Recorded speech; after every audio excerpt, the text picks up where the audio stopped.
तो नमस्कार मेरे प्यारे निवेशकों, कैसे हैं आप सब लोग। तो दोस्तों आज बातें होंगी बैंक ऑफ महाराष्ट्र के बारे में। तो दोस्तों देखिए, बैंक ऑफ महाराष्ट्र के क्वार्टर एक यानी कि जो जून क्वार्टर के नतीजे हैं वो कल यहाँ पे फाइनली अनाउंस हो चुके हैं।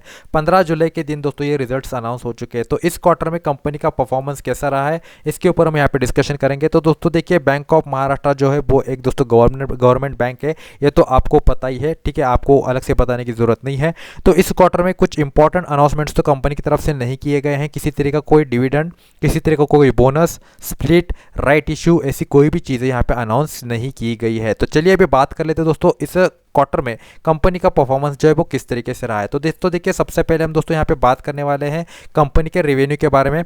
तो यहाँ पे आप साफ साफ देख सकते हो 7054 करोड़ का दोस्तों रेवेन्यू रहा, जो कि पिछले क्वार्टर में 6731 करोड़ के आसपास का दोस्तों यहाँ पे रहा था। ओके, और दोस्तों यहाँ पे अगर इंटरेस्ट की बात की जाए 3762 करोड़ के दोस्तों इंटरेस्ट यहाँ पे कंपनी ने पे किए हैं।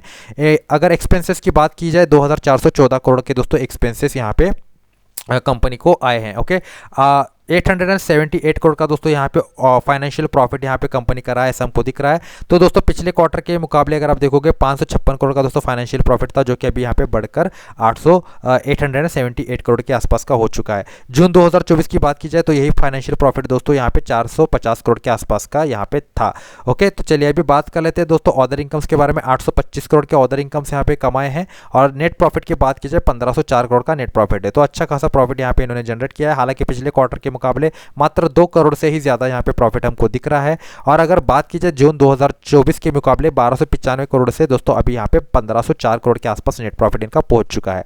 अभी सबसे बेहतरीन बात दोस्तों यह है कि कंपनी का एनपीए भी दोस्तों यहाँ पे कंटिन्यूसली कम होता जा रहा है। आप देख सकते हो दोस्तों यहाँ पे जो एनपीए कभी कभार 0.68 यहाँ पे हुआ करता था, वो अभी यहाँ पे 0.18 तक यहाँ पे पहुंच चुका है। तो कम एनपीए यानी कि नॉन परफॉर्मिंग एसेट जितने कम होंगे उतना ही बैंक्स के लिए क्या होता है दोस्तों, अच्छा होता है। तो चलिए अभी दोस्तों बात कर लेते हैं दोस्तों कंपनी के वैल्यूएशंस के बारे में। तो दोस्तों देखिए, एक पीओसी स्टॉक है जिसके कारण इससे कुछ ज़्यादा उम्मीदें हम नहीं लगा सकते, काफ़ी ज़्यादा वोलेटाइल होता है, जिसके कारण आप देख ही सकते हो कि लॉन्ग टर्म का इसका जो परफॉर्मेंस है वो कितना ज़्यादा यहाँ पे क्या है, वोलेटाइल है। अभी बात करेंगे दोस्तों वैल्यूएशंस के बारे में। तो यहाँ पे आप देख सकते हो 7.66 का पी है, यानी कि एकदम कम है। और यहाँ पे मार्केट कैप देखिए 44,000 करोड़ का है।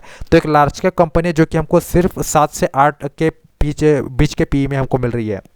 रिटर्न ऑन कैपिटल एम्प्लॉयड और रिटर्न ऑन इक्विटी की बात की जाए 5.72% का रिटर्न ऑन कैपिटल एम्प्लॉयड है, और रिटर्न ऑन इक्विटी 22.8% का यहाँ पे है। अभी यहाँ पे अगर हम बात करें दोस्तों डेट टू इक्विटी रेशो 11.5 का यहाँ पे डेट टू इक्विटी रेशो हमको यहाँ पे नजर आ रहा है। तो दोस्तों देखिए, जितने भी फाइनेंस की कंपनीज होती है उनका debt to equity ratio high ही होता है, क्योंकि अगर आप देखोगे कोई कंपनी क्या कर रही है क्लाइंट से, मतलब कोई फाइनेंसिंग कंपनी क्लाइंट से क्या कर रही है, सपोज कीजिए 1 करोड़ रुपए डिपॉजिट ले लिया, तो इसके ऊपर वो सालाना अगर इसको क्या कर रही है 6% का इंटरेस्ट दे रही है, तो यही 1 करोड़ रुपए वो सामने किसी को और को लोन देगी, और उससे ये क्या करेगी दोस्तों, लगभग 12 से 14% तक का इंटरेस्ट ले लेगी। तो बीच में जो 6% का गैप है ना दोस्तों, वो इनके लिए क्या होता है, प्रॉफिट होता है।